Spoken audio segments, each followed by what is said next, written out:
In today's video, I'm going to tell you how you can convert a Python application into an Android application. Let's first run this Python application. So this is a simple video player, and this is how it renders video, and you can mute and do all the things that you want. Now I made this player using the video native library and Carbon design system for the UI. Now let's talk about few things before starting the build process. Pure Python packages. If I go to pypy.org and search request. The request is a Python package for HTTP request and human readable request, and it's very popular. Now if you come to download files, you can see here python 3 none any.v. Now this suggests that request does not require any compiled CX or Rust extension. It's purely written in Python, and you only need the Python interpreter and its dependencies to be present on the system, and you can run the package. Now let's see another package, video native.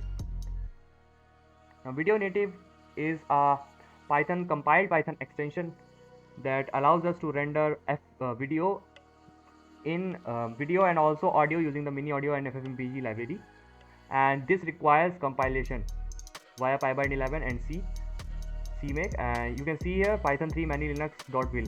If you see any kind of these v's, this means that this is a compiled extension, and you need to provide a receipt in Python for Android toolchain that we are gonna use. Now let's talk about what is Python for Android.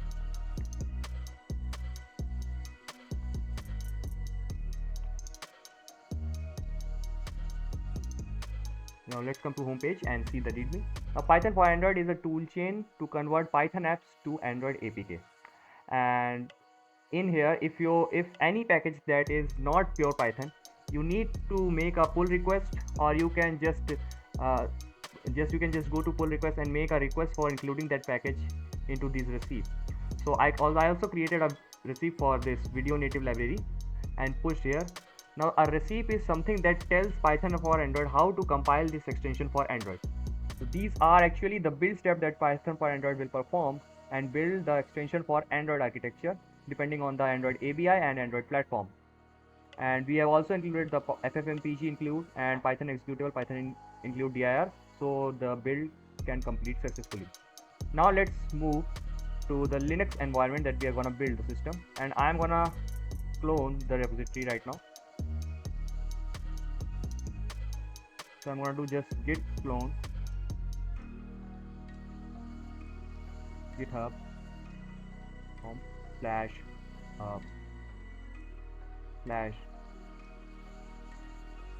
.git. Yes, so it is cloned. Let's go to the directory. And so we have all the files. What you need to do is to first install buildozer and Python. I recommend using 0.29.33. Now let's clear the terminal.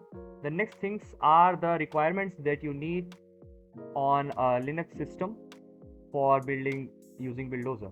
Now when you come to the buildozer documentation, you'll see here for different Ubuntu versions there is given the dependencies that you are required to have. So once the installation finished, clear the terminal and you can do buildozer. So let's do sudo apt install openjdk 17 JDK. So it's already present on my system, so I don't need to do that. Now let's clear the terminal and do buildozer init. And now we have our buildozer.spec. Now few things that you need to edit in this application. The first is the name of your application that will appear on your Android system. I'm gonna name it as Carbon Player.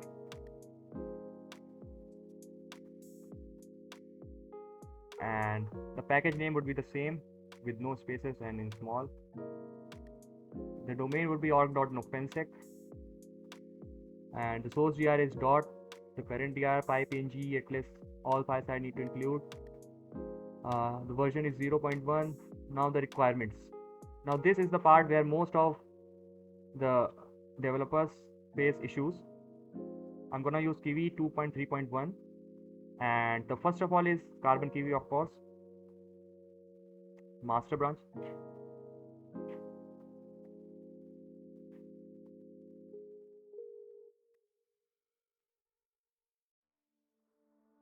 Then we are required to have PyGenius. Now PyGenius is also not a pure Python package. So we have a receipt with name PyGenius. Now we have to put the same name here so that it is compiled correctly. The next is FFmpeg libraries. Now FFmpeg is not a Python package.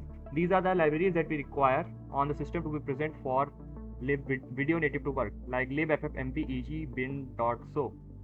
So these files would be present on the system. Let's find FFmpeg. Yes, you can see there is a FFmpeg receipt, and what it does, it includes all the libraries required into our binary. Now the next thing is the video native extension. The receipt name for video native is video native, and Python 3. We also need the Android module. Android is a module that would be present on the Android system, and it is also present in the Python for Android receipts. You come at the top, you see Android here. So this provides some tools you can have on Android to work with. We are also required to have NumPy as a runtime requirement for video native. Now let's see the next things. We have the version of the application is 0.1, and pre-splash. I have a pre-splash. That is the image that will appear before the app starts. Now let me show you. So this is my pre-splash. It is going to appear. The next is the icon, and icon.file name, in which files they are in the assets directory. So I'm gonna just edit this path. Instead of data, they are in assets.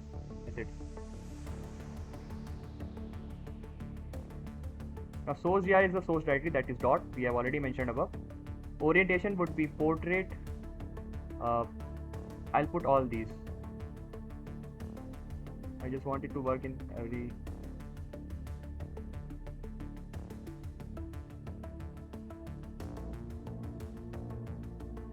Okay, let's remove this or from between. Landscape, portrait, reverse. So we have already portrait. Now set this as landscape.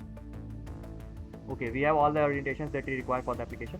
This is the list. So now next thing is, so this is iOS specific. You don't need to do anything here. And the full screen, we don't want the app to be in full screen because we would be managing it later. The next is Android.pre-splash color. Yes, I want this pre-splash color to be white, and we don't have a lottie file. The permissions. Now video native requires internet permission to run online video files. Now Android.api, set this to the latest Android API version, that is 36. Minimum Android API that we are going to support is 24. Now Android.ndk 28c.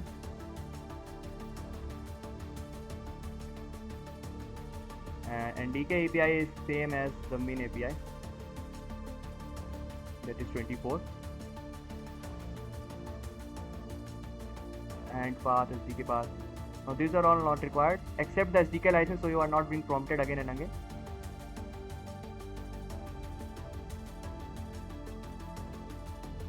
Entry point would be same, no extra activity. We want no XML files. We want to enable Android X, that is app compat support. We don't have any extra activity, and all these are just. Now we are only going to build for ARM64 V8. Now the latest working branch of Python for Android is develop. We have to change this to develop, and develop has our video native receipt in it, so this won't fail. Now next, so we are done with all things that are required to do. Now let's just save this file and come in the terminal. Now we have to simply type buildozer -v android debug. Yes, now it will start. Now you have to wait for at least 18 to 20 minutes for this compilation to finish. After the build has completed successfully, you can see the APK file has been produced here. Now I want to move this out of the virtual machine I have So what I'm gonna do is to run a local Python server in this directory. First of all, let's do ifconfig and see what's the IP. So this is the IP that the server will start. Let's just copy and python/m http.server. Now this starts a local server here. Yes, so now we have the APK and we can download it on the actual system also.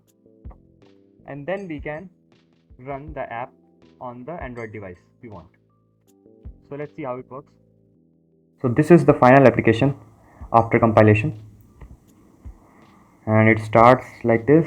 The first pre-splash screen, then the player will start and start decoding. Good morning. Increase the volume and mute it, go backwards. Good You morning. can go full screen. Yes, like this. You can also see ADB logs of that application using ADB logcat grep, or you can do, if you are on Windows, you need to do find str using var, then find str python. This will also show the ADB logs of the application. Let me launch the application, then it will start appearing.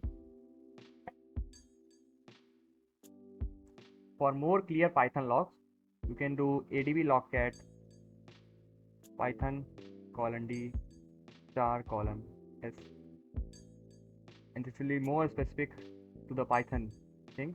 And you can see all those files being loaded. Then the app is unpacked. We just close it and reload the app. Yes, this is how it starts. Start application main loop, and you can find any errors that you have made in the application from this. So please subscribe to the channel. If you have liked the video, like and subscribe to the channel. Thank you.